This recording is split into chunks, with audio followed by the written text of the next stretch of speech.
है, क्योंकि 5 तत्वों की देह धारण की है। लेकिन जब हम आत्मा या परमात्मा की बात करते हैं तब किसी देह की बात नहीं होती है। इसीलिए नानक साहब ने भी बिल्कुल मना कर दिया था कि मानुष की तू प्रीति त्याग और अविनाशी तू मन मही राख। अविनाशी क्या है? एक ही चीज अविनाशी है इस दुनिया में, और कुछ अविनाशी है ही नहीं, और वो क्या है? आत्मा ही अविनाशी है। और उस आत्मदेव की पूजा का विधान है गुरु ग्रंथ साहब में, वाणी है उसमें, आत्मदेव पूजिए गुरु के सहज सुभाए, कि आत्मदेव की पूजा करनी है। लेकिन पूछो कि कौन कर रहा है आत्मदेव की पूजा? क्या कोई सिख भाई आत्मदेव की पूजा कर रहा है?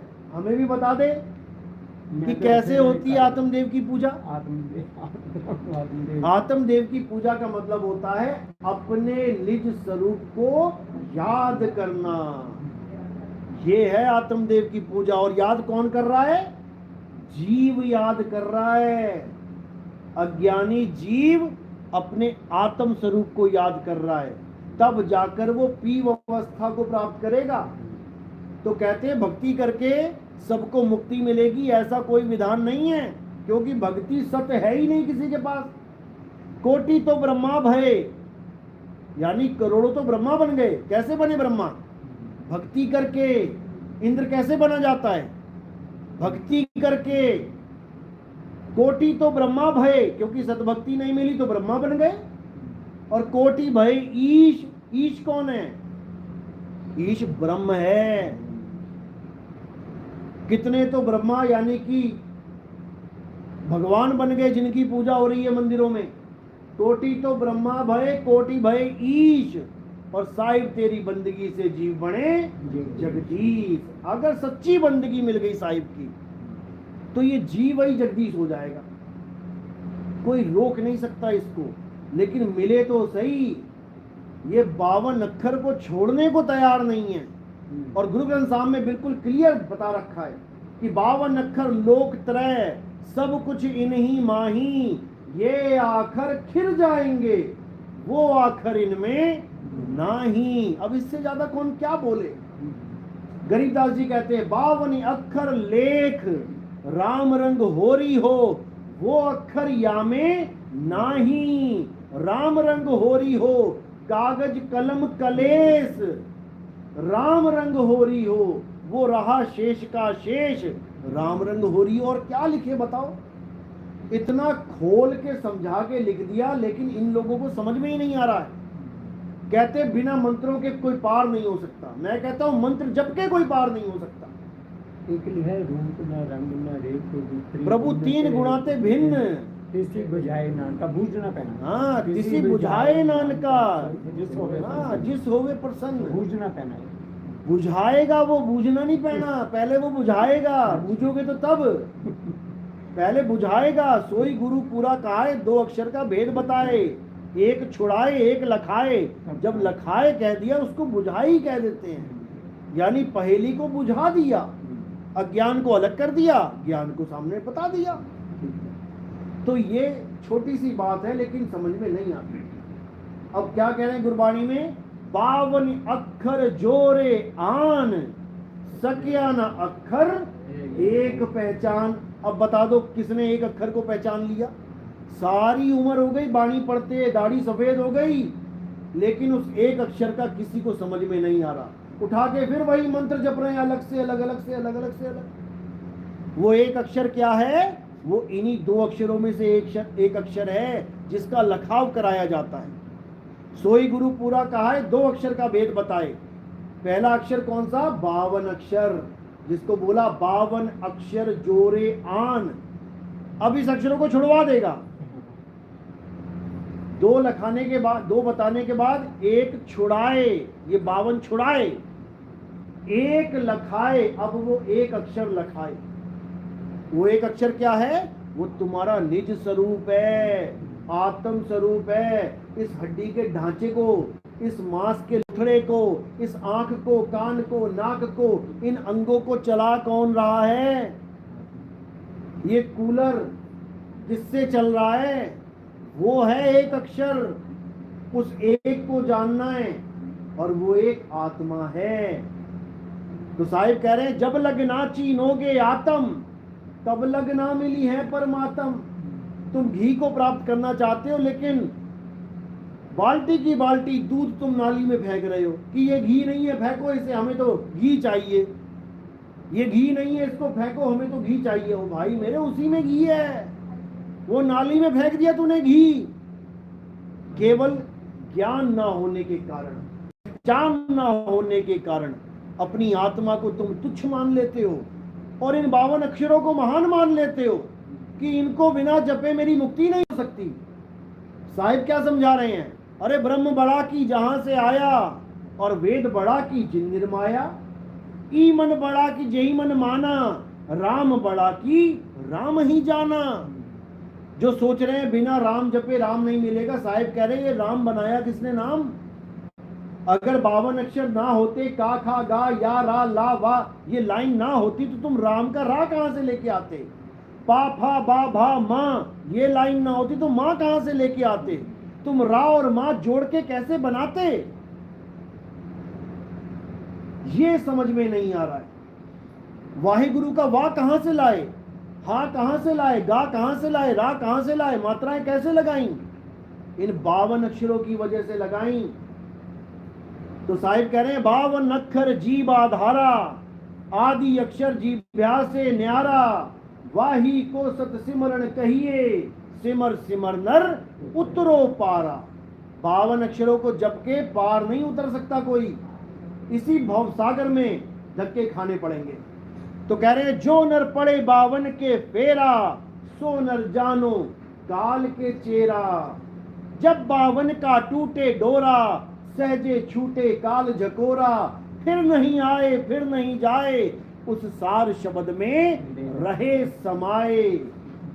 फिर तुम्हारा असली घर वो सार शब्द हो जाएगा, जिसको बोला है सुरत समाये शब्द में, वाको काल ना खाए। तब तुम्हें वो गति मिलेगी जिसे तुम तलाश कर रहे हो जन्मों जन्मों से। तुमने पत्थर नहीं छोड़ा, तुमने नदियां नहीं छोड़ी, तुमने हवा अग्नि धरती सूरज चांद नहीं छोड़े, सारे पूज मारे, सबको भगवान बना दिया। तुमने गुरु नहीं छोड़े, तुमने पीर नहीं छोड़े, तुमने कोई मसान नहीं छोड़ी, तुमने सब कुछ पूज मारा, पर जिसको पूजना था उसे नहीं पूज पाए। किसे पूजना था? आत्मदेव पूजिए। सारी कहानी यहीं खत्म हो जाती है। तो अब पूरे विश्वास के साथ अपनी आत्मा के अलावा किसी पर विश्वास नहीं करना है। बस वही एक जड़ी है जो तुम्हारा जन्म मरण का रोग काट सकती है। अगर तुमने किसी और पे विश्वास कर लिया कि कोई और मेरा रोग काटेगा, तो तुम दोषी हो जाते हो। अपने पति को छोड़ के किसी और की तरफ दृष्टि करते हो तो तुम दोषी हो जाते हो। तो साहिब कह रहे हैं, मलूक दास जी की वाणी है, दास मलूक सलूक कहते हैं, खोजो खसम कबीर। कबीर मतलब आत्मदेव। कक्का केवल नाम है, बब्बा ब्रह्म शरीर, और रारा सब में रहा, वाको नाम कबीर। यही गरीबदास जी अपनी वाणी में समझा रहे हैं। झांकी देख कबीर की, नानक कीर्ति वाह, और वह सिखन के गल पड़ी, और कौन छुड़ावे ताह। वाणी क्या कह रही है? झांकी देख कबीर की, यानी अपने आत्म स्वरूप की जब झांकी देखी बाबा नानक ने, उनके मुंह से निकला वाह मेरे गुरु। यानी कोई आप ऐसी चीज देख लो जो आपको अंदर तक हिला के रख दे, इतनी खुशी इतनी आनंद दे दे, तो आपके मुंह से क्या निकलता है? वाह। बस ये वाह वो अनुभव का नाम है, ये किसी भगवान का नाम नहीं है कि परमात्मा का नाम वाह गुरु है। ये आनंद का नाम है। एक होता है वाह, एक होता है आहा। आहा कब होता है? आप भाग रहे हो, आपके पैर में एकदम मोच आ गई, क्या निकलेगा मुंह से? आह। अब ये किसकी तरफ संकेत कर रहा है? कि इसके चोट लगी है, इसको दुख हो रहा है। किसी ने किसी के छड़ी मारी, लगते ही आह, यानी दुख हो रहा है। अब नानक साहब आह नहीं कर रहे हैं, वो क्या कर रहे हैं, वाह। इसका मतलब कि ऐसी चीज मिल गई उनको कि उनके मुंह से अपने आप वाह निकल रहा है। अब जो वाह सुन रहा है उसको लग रहा है शायद ये जप रहे हैं। अब उसको जाप बना के पेश कर दिया गया। नानक साहब अपने मस्ती में जाते हैं, वाह गुरु करते कि क्या चीज मिल गई, और जो उनको सुनता जा रहा है वो कह रहा है बाबा नानक ये जाप जपते हैं, हम भी शुरू कर दें, वाह गुरु वाह गुरु वाह गुरु। अब बिल्कुल ऐसा हो गया जैसे उनको तो आनंद आया तो उन्होंने वाह बोला, यहाँ बिना आनंद के ही वाह वाह वाह वाह कर रहे हैं। अब सोच रहे हैं कि वाह वाह वाह करके आनंद आ जाए, ऐसा नहीं होगा। पहले आनंद आएगा, उसके बाद मुंह से निकलेगी वाह। यानी पहले कबीर की झांकी देखोगे, आत्मा के आनंद में डूबोगे, तब मुंह से निकलेगा वाह वाह मेरे गुरु क्या चीज दे दी तूने। तो यही वाणी बोल रही है, झांकी देख कबीर की, यानी झांकी देख आत्मदेव की, नानक कीती वाह, और वाह सिखन के गल पड़ी, अरे कौन छुड़ावे ताहा। वो वाह गुरु भी 52 अक्षरों का खेल है। अगर ये मुंह से बोलने वाले 52 अक्षर खत्म हो जाएं तो वाह हा गा रा कहां से लेके आओगे। यही कबीर साहब बार बार समझा रहे हैं कि 52 के जंजाल में अरे फंस गया ये संसार, सिमरन 52 का करे कैसे लागे पार।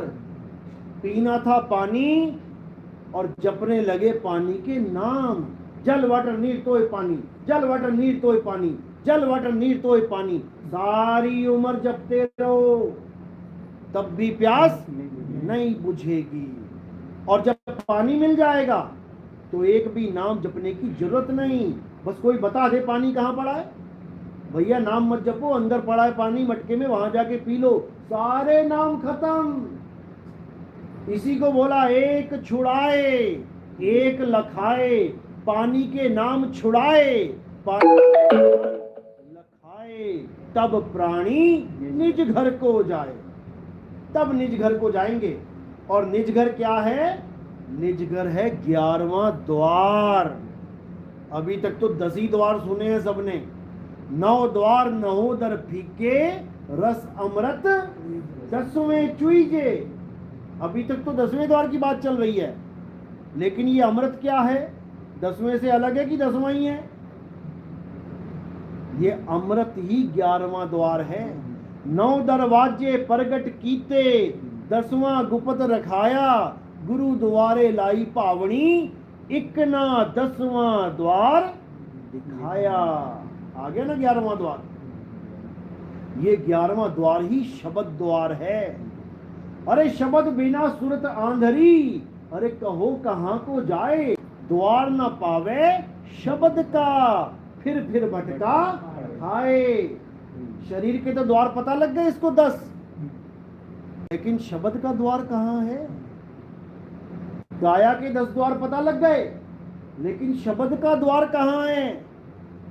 तो कबीर साहब कह रहे 10 द्वारे का पिंजड़ा, और तामे बोले पौन, रहीबे को अचरज है और उड़े सो अचरज कौन।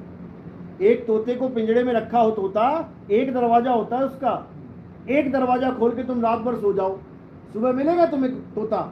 नहीं मिलेगा। और इस दरवाजे में देखो, इस मकान में, इस पिंजड़े में 9 दरवाजे खुले पड़े हैं, तोता तब भी नहीं भाग रहा। कहते रहीबे को अचरज है, मैं तो हैरान हूं कि ये तोता भाग क्यों नहीं रहा है।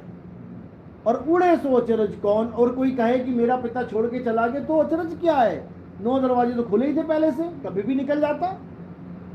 तो कबीर साहब ने समझाने में कोई कसर नहीं छोड़ी है। 9 द्वारे संसार सब, 10वें योगी साध, और एकादश खिड़की बनी, कोई जाने संत सुजान। 11वें द्वार का जब तक ज्ञान नहीं होगा, आप कभी परमात्मा के घर में प्रवेश कर ही नहीं सकते, क्योंकि 11वां द्वार ही शब्द है, और प्रभु का वास शब्द में है। जो प्रभु को मिलबोच है तो खोज शब्द में ले। अब यही शब्द का सारा झगड़ा है। वो शब्द है क्या? एको सतराम उसी को बोला गया, शब्द शब्द बहुअंतरे, सार शब्द मत लीजे। और कहें कबीर जहां सार शब्द नहीं, दीर्घ जीवन सो जीजे। धिक्कार है उस जीवन पे, उस मनुष्य चोले पे धिक्कार है जो मनुष्य होने के बाद भी 52 अक्षर के जाल में फंस गया। कहते धिक्कार है उस मछली पे जो अपने शिकार को पहचान ही नहीं पाई। कांटे में जो शिकार लगा होता है, क्या वो कभी चलता है?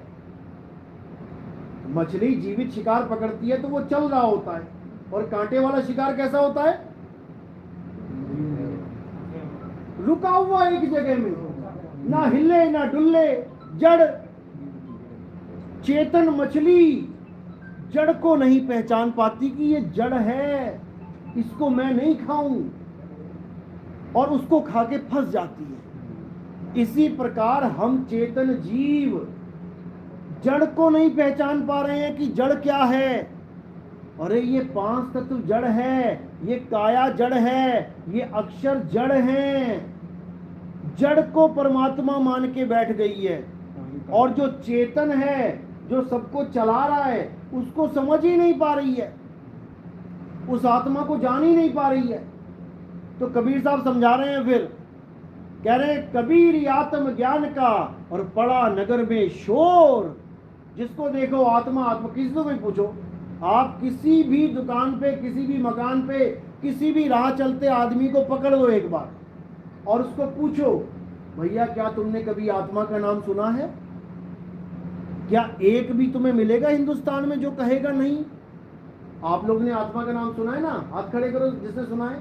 पूरे जीवन काल में सबने सुना है? आत्मा साथ लेके आए हो ना, घर पे तो नहीं छोड़ा है कोई। अब ये बता दो आत्मा होती कैसी है? आत्मा पर्स लेके आए हो ना, पता है मेरा वाला कौन सा है? अगर 20 के 20 पर्स यहाँ रख दे, अपना अपना उठा लोगे ना, क्योंकि साथ लेके आए हो, पता है, सबको पता है मेरी चप्पल कौन सी है। बाहर ढेर लगा है, अपनी अपनी